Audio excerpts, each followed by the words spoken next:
Hello, everyone, and welcome to the fourth episode. We've made it to 4 whole episodes of the Headbangers variety show. But as you see, Glenn is not here with us. He's out on his, as he explained to you in episode 1 about his cruise and how he was looking forward to it. So that's where he's at. He's out on a cruise, and he's out there oiling up his nipples and getting them all tan and nasty. And you're welcome. So taking Glenn's spot today is my good friend Simon Sez. Simon's, been in the business a long time. Good friend of mine. He's actually the unofficial third headbanger. So we'll see how this goes, and maybe Simon will come back and join us in the future moving forward. So we'll see. So Simon, good. You want to tell a little about yourself and let us know what your deal is? God, it's been 12 years, and I finally got you to say it, that I'm the unofficial third headbanger. That's it. Bye, everybody. That's all I came here for. Gotta go. Well, my name is Simon Sez. I've been in the business for 18 years, and I met Uncle Glenn and Uncle Chaz. God, it was more than 12. I think it was 2011 we had our first match. For Frank Goodman, right? With Frank. Yeah, those were fun because we always did it. Was you and Frankie, and we always got to parody videos back and forth. Not only that, dude, the matches, someone else brought this to my attention from the locker room. A referee named Dan Kriegbaum was talking, you and I were talking a while back. He's like, you guys never called anything, right? I was like, no, it was just impromptu, and it was Glenn and Chaz just trying to rib me the entire match. It was trying to rib you and just fuck with Frankie the whole time by leaving him outside. There was a story that happened at a bar with myself back before I was married, where I tried to pick up a girl, and I'm notoriously bad at speaking to the opposite sex. And I asked her if she liked books, and somehow that spread like wildfire. And man, I'm on the way to the ring in the middle of my entrance, and Chaz and Glenn run up from behind, beating me with encyclopedias. I remember that. I remember that story. That was classic. Yeah, I mean, the whole point of those matches were obviously to have fun, to rib you, but to piss Frankie off as much as possible. That was the whole goal. Mad. And Frankie would get so mad, dude, and it made me so happy because that was they were good times. They were fun. Like you sent me that picture today. I mean, that has to be one of the best power slams I've ever given. Ever. And you know what's great about that picture is that if you flip it upside down, you did it so perfectly. It's so textbook that if you flip it upside down, it looks like I'm giving you a move. Well, now I want to look and see it. I'll post it too. I'll post it to your page. Here's the picture. Now flip it upside down. It looks like I'm doing a crossbody to you. Oh yeah. It's so weird. It's textbook. Yeah, it looks like you're dropping me on my head. Yeah. Like a jumping Al Snow snowplow. Snowplow. Okay. Yeah, I'll take it. I'll take it. So where's your headbanger shirt? And I have a custom one, legit, but it doesn't fit me anymore. Oh geez. Yeah. Well, here you can get these fancy things at Hot Topic. This one right here is on sale at Hot Topic. Right now? Yeah. Pal, I haven't been to the mall. I don't even remember the last time. Neither do I. I went on, as soon as someone sent it to me, I went on hottopic.com and ordered it and had it overnighted. I paid extra to have it overnighted. I'm gonna print shirts of the logo I sent you from when we first talked about doing the podcast before I disappeared. Right. And just wear it to piss Glenn off. Okay, that would be awesome. Listen, it's like anything we can do to piss Frankie off, anything we do to piss Glenn off. As Glenn's getting older, he's very sensitive, so we have to be careful of his feelings. And his sunbathed nipples. Yes, his sunbathed, oiled up nipples. Exactly. Oh God. Yeah, you're welcome for that visual. Yeah, I gotta get him back. Do you remember when we were all at Universal? Not together. I randomly ran into you guys. And Glenn started screaming, "Oh my God, it's Simon Sez, it's Simon Sez," and had Gina and the girls pull out their phone. I got mugged for pictures, and people didn't know who the hell I was. That's fantastic. Of course, Glenn's got to be the loudest one in Universal Studios. if he's not getting all of the attention, he's upset. So I love it. Yeah, I love it. It makes perfect sense. Yeah, I think we took pictures of you laying on the ground as if we beat you up also. With your feet on me. Yeah, that was funny. That was very random to run into you. And of all places, in a big place like that, to run into you at Universal, it was very random, but it was fun. It was Yeah, funny. I think you guys were both wearing red shirts. Yeah, I think so. I can still imagine. I can still see the picture in my head. So yeah, Yeah. yeah, yeah. Yeah, I've been asked a So. lot through the years, why are you friends with those guys? I think everyone's asked that question. Like, why are you actually friends with them? And I get asked, why are you friends with Glenn? And he gets asked, why are you friends with Chaz? It's like, well, we're kind of tied together. We've been married 31 years now. Golly, has So it been 31?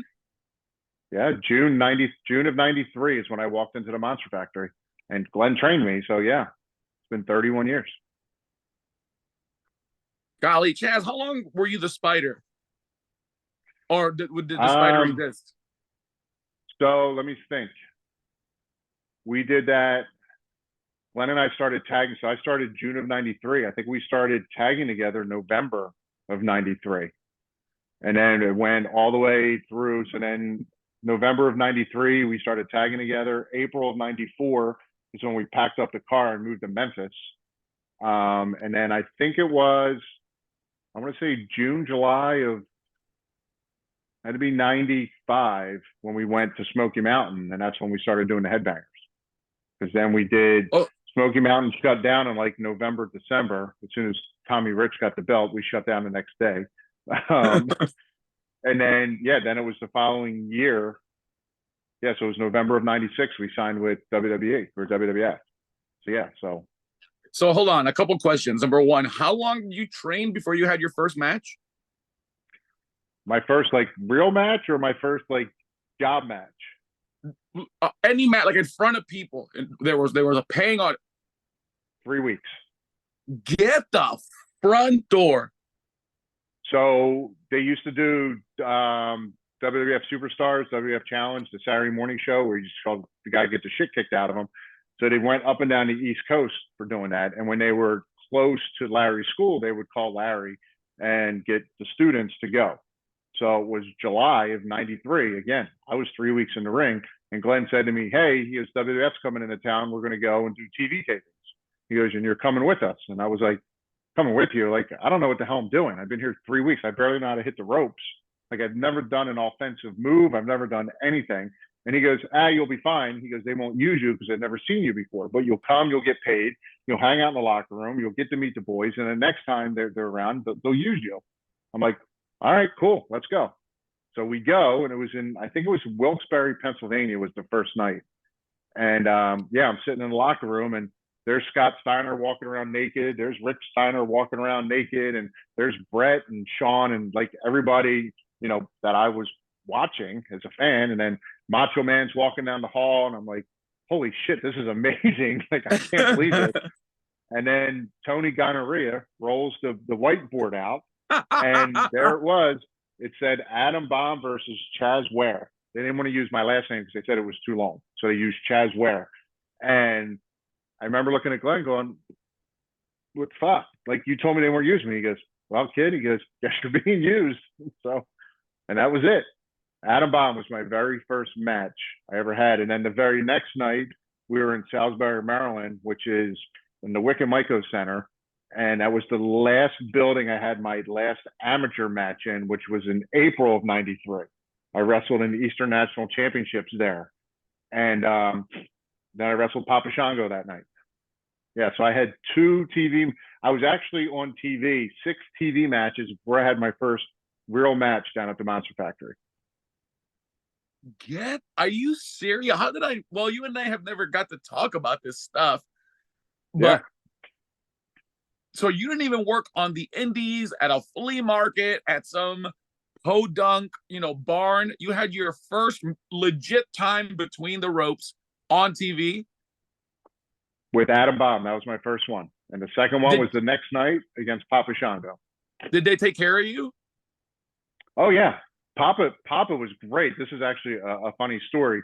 So Glenn told me not to tell Papa that I went to the Monster Factory. Because I guess Papa and Larry had some falling out when he was at the school, when there was heat or static between them. So when he was talking to me, all I kept thinking in my head was, please don't ask me where I went to school. Please don't ask me where I trained. Like, cause like, how am I going to get through that? Like, I didn't know any other schools. Like, I didn't know anything. I barely knew the Monster Factory was a school. Like, had no idea. So he's talking to me and he's like, so he goes, you know how to throw a punch? And I'm like, yeah.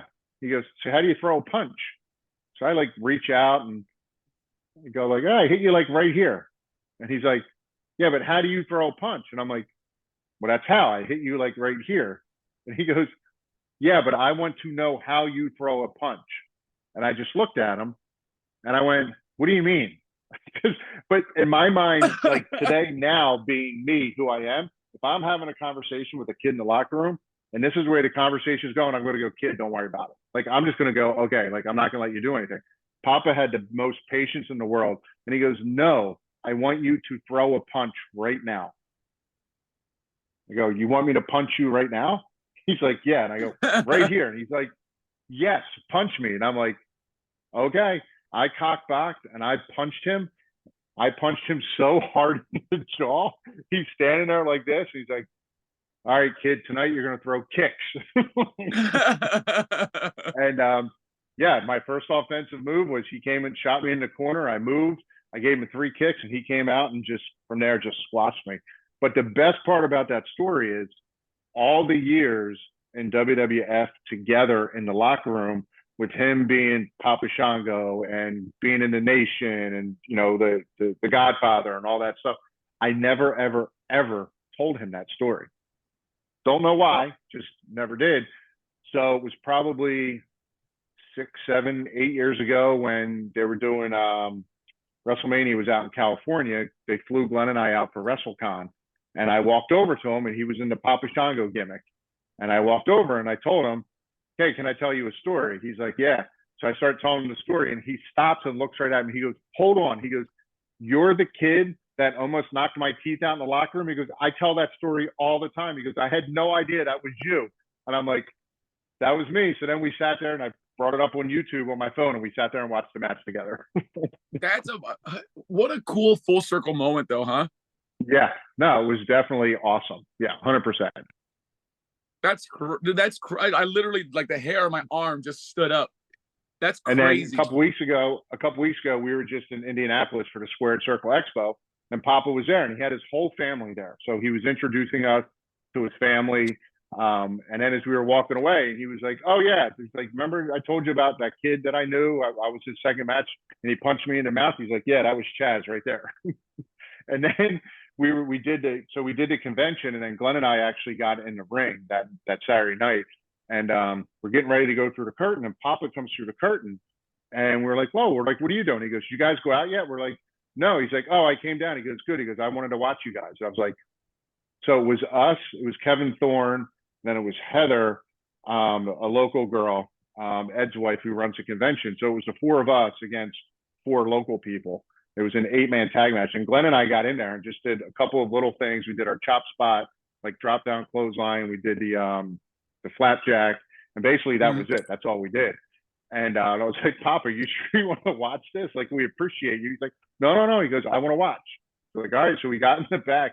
And I was like, "I'm sorry, that's what you had to see." He's like, "No." He goes, "That was great." He goes, "That was pure veteran work right there. You got in, got your shit in, and got out of the ring." He goes, "You did exactly what I would expect you to do at this point." We're like, "Oh, okay." So it was kind of cool, you know, go back 31 years and then come back now. And he comes out of his hotel room and comes down into the locker room and goes out into the crowd. And he was in the crowd. We started waving to him and calling his name to get everyone to look at him. But that's amazing. Yeah, so I mean, 31 years later, and then he comes down to watch us. Like, yeah, no, it's pretty cool, full circle. No, that's great. That's great. I mean, I told you my full circle story. I don't know if you remember, but our first match ever, my brother is like a year younger than me, and we were big wrestling fans. And the Headbangers were our favorite tag team. But my brother doesn't come to my matches. My parents don't. I don't know why. I've stopped trying to understand it. But our first match, he came and he brought my nephew. And we're in the ring doing stuff. I think you and Glenn had just hit the flapjack on Frankie. So I turn around to like, oh no, to the crowd. And my brother's in the second row and he's bawling. Like I just got dumped at prom and I don't have a ride home. smeared makeup, like snot crying. So I was like, oh man, something must have happened. Like, I hope everything's okay. But we got done, and I run out to the crowd. I go, hey, you okay? And he was like, yeah, dude, I was just so happy. Like, we have their action figures, you know, at home, and here it is. You know, and I think that was the real Right. moment where he was like, oh, he's actually doing stuff. Right. That's awesome. That's good stuff to hear. Hey, real quick, go ahead. Is that the prototype in the glass case behind you, Jazz? Yes. I want those. So those are the ones that never came out. Those are the clay. I don't know if I can bring it down without messing it up.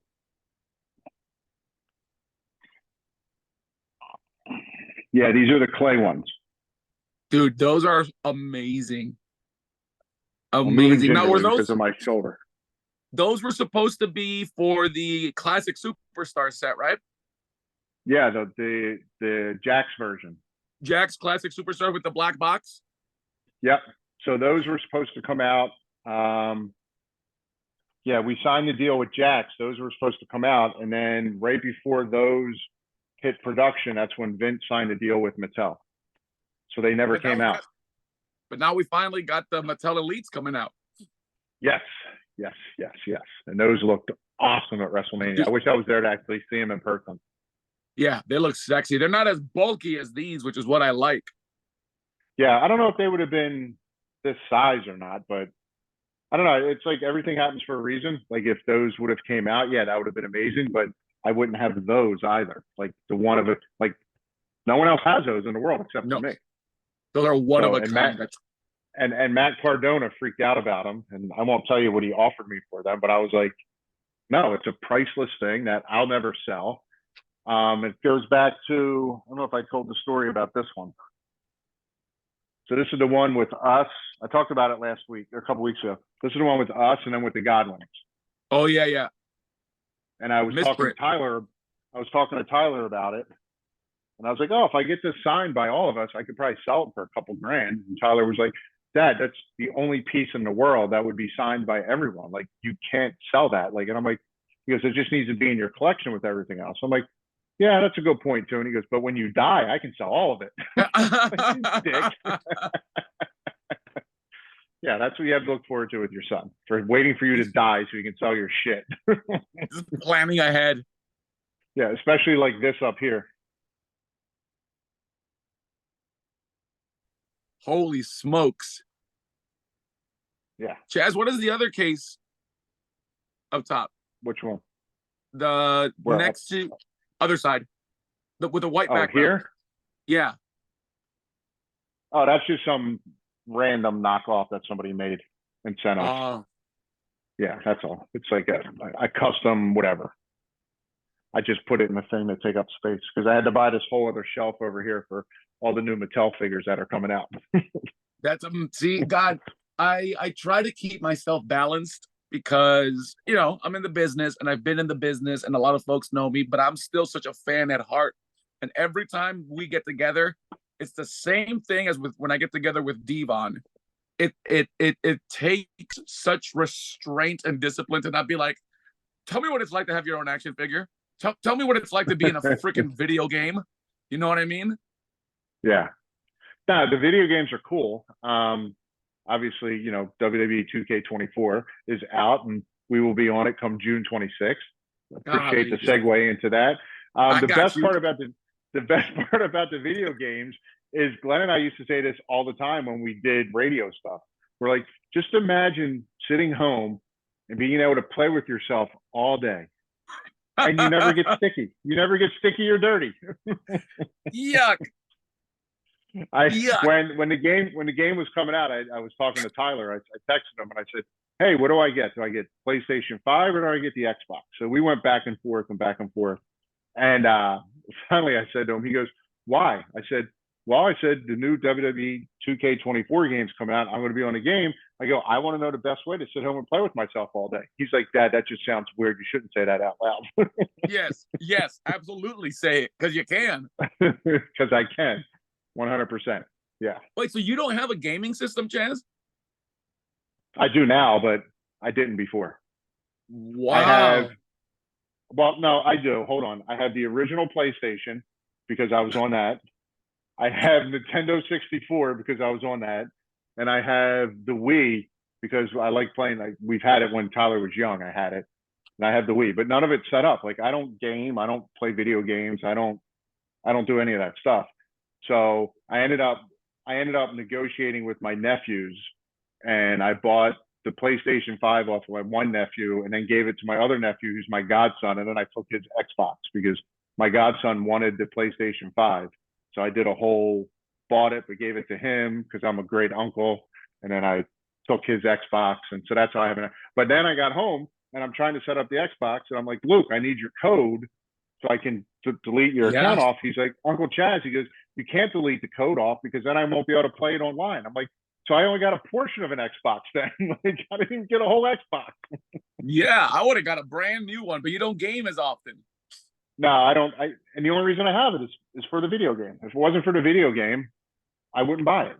So it's no big deal because the only thing I'm going to have on there is that. I think I did download the original Centipede, the Atari Centipede. Oh my game. What an old man. I love it. It's amazing. It looks just like it did back in the day. Yeah. Like I like Asteroids because that was the game my dad used to talk about. I like Asteroids also. So you don't Asteroids and Defender. Okay, but see, Defender is hard. Yeah. Defender's real tough. Yeah. When it comes to like the old arcade games, there's a game called Burger Time. I remember that. Burger Time was awesome. Yeah. So how much WWF Attitude and WWF No Mercy have you played since you're in it? Are you good at it? I used to play it all the time, but I couldn't tell you the last time I pulled it out and played with it. It was probably, trying to think. Ty's going to be 20 this weekend. Golly, dude. It had to be 10, 15 years ago, and I pulled it out because I set it up and played it with him. But then, the way the graphics and everything are, it's so the way the games that Tyler's used to see, and he looks at those, and he was like, what is this graphics? It was like, I made him, when I downloaded the Atari game, he was here. So I was like, do you remember the Atari, how were they called? The tanks. You have one tank here, one here, and you would shoot it, and you would hit it and go fly off the screen and then come back. So I had Tyler playing that, and he was like, what the fuck is this? I go, this is the video games I grew up on.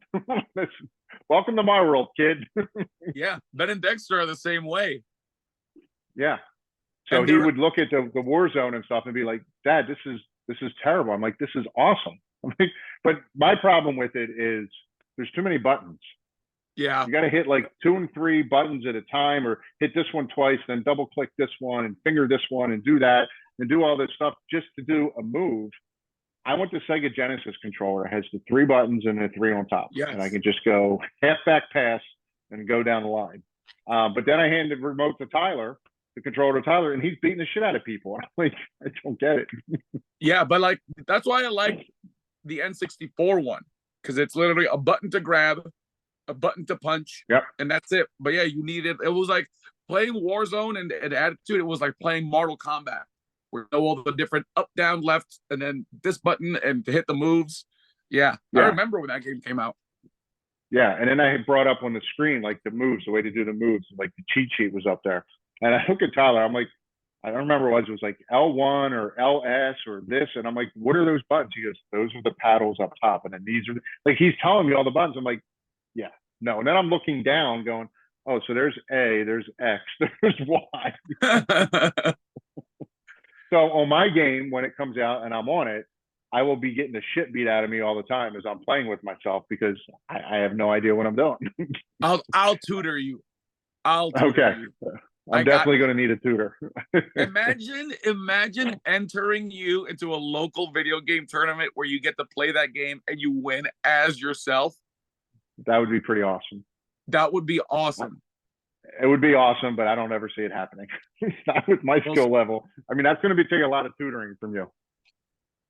I'm going to train you. We're going to make it happen. And then next year for River City Wrestling Con in St. Augustine, I'm going to bring you and Glenn in. And you will enter the video game contest as well, and you will win it and win the championship. Okay, that would be so funny. It's a proclamation. Oh, yeah, dude. It's a proclamation. I'm making it happen. All right. I like it. It's out there in the universe. So let's chat some wrestling, because there is one thing I wanted to start with, if you don't mind, because again, God, it was like the first 20 seconds of the first episode when you called me out for flaking. For flaking. Well, Glenn was like, "Do we need a host like Simon?" And I'm like, "Simon's blown me off." Like, I texted him a couple times with a couple ideas. I called him. I'm like, "You never heard back from him?" I'm like, "I don't know. I'm not opposed. Yeah, I I'm was just saying." But I'm back now. And do you remember when Jeff Hardy debuted for AEW, Chaz? Do you remember the conversation you and I had where his brother was getting the hell stomped out of him? And they played Jeff Hardy's music and he danced to the ring? Yes.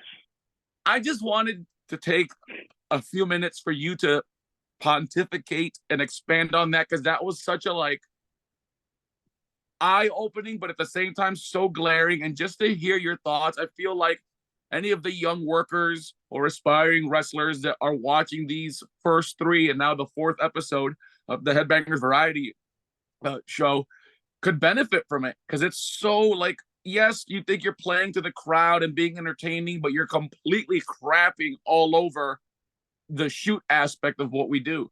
The fact that so I was brought up old school meaning to the point where I know it's a work. We're out there not trying to kill one another. You're out there working because you're working together to put on a great product and a great match and a great show and entertain and blah, blah, blah.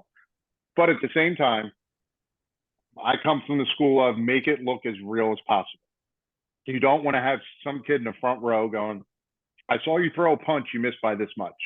Or you threw a kick and you missed, or this doesn't make sense. Like, I want it to make sense.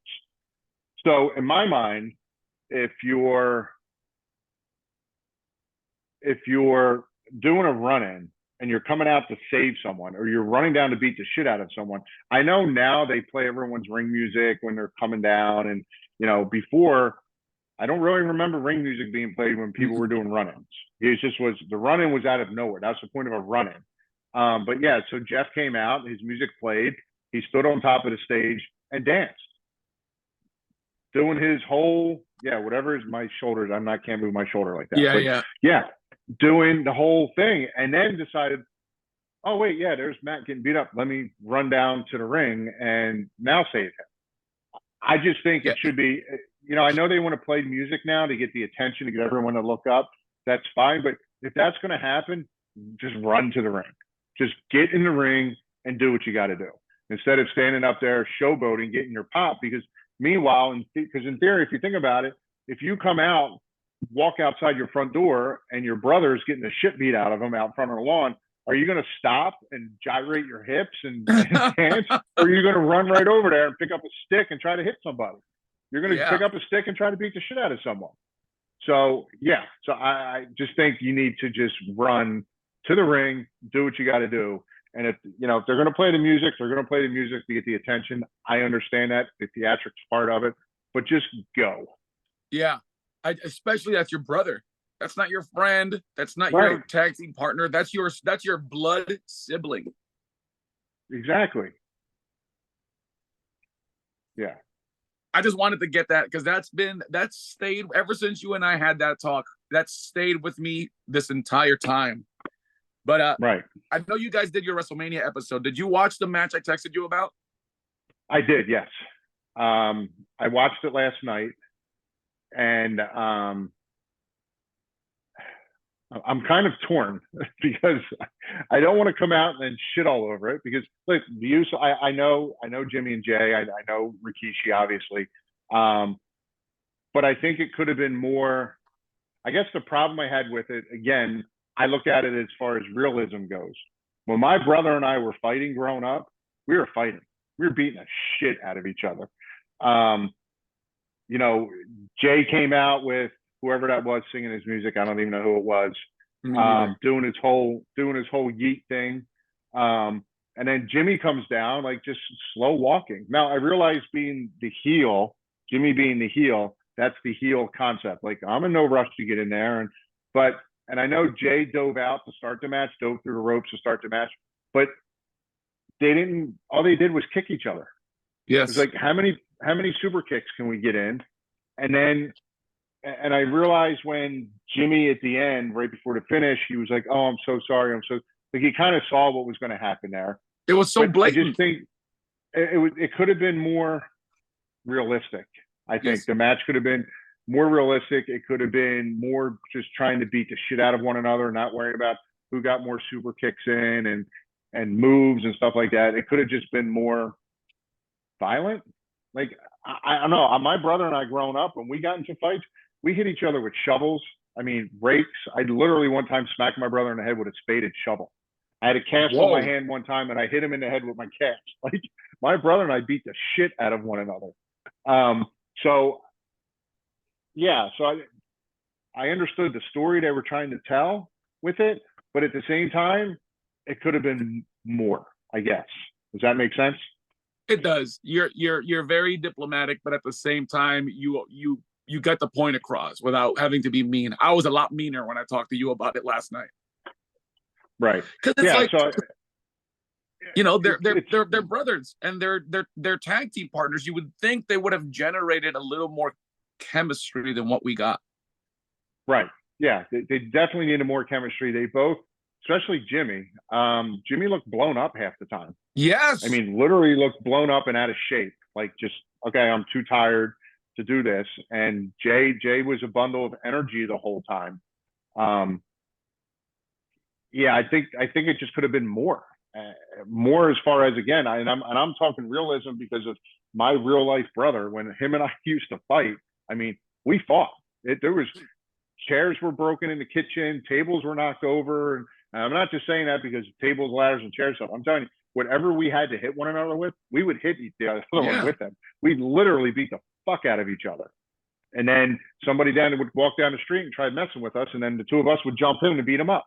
Like that's everyone knew. Like we would fight, we got along, but if you fought one of us, we both were going to beat you up. So it could have been just more. I think More. I think they left a lot on the table with that, especially with knowing Jimmy's going to get booted out of the bloodline like he did after the fact.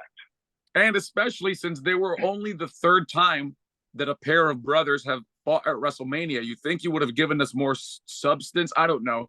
The other thing with me, and I know that you'll correct me if I'm wrong, the biggest knock against me, and I know that 90 however much percent of the audience watching won't know who I am. Hopefully some will. I get knocked. You know, Simon doesn't look like a wrestler. Simon doesn't look like a wrestler.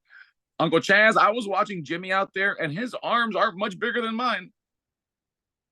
I'm telling you, he didn't look in shape at all, and he looked blown up. And yeah, he didn't look like. It almost looked like he didn't want to be there. Yes. Yes. It almost looked like he didn't want to be there. Like, okay, let me get this over with and move on. And again, I don't know what's going on. I know they both had like issues and this and that, but it's WrestleMania. You're in a brother versus brother match. With a huge story. Yes, humongous story. Humongous story.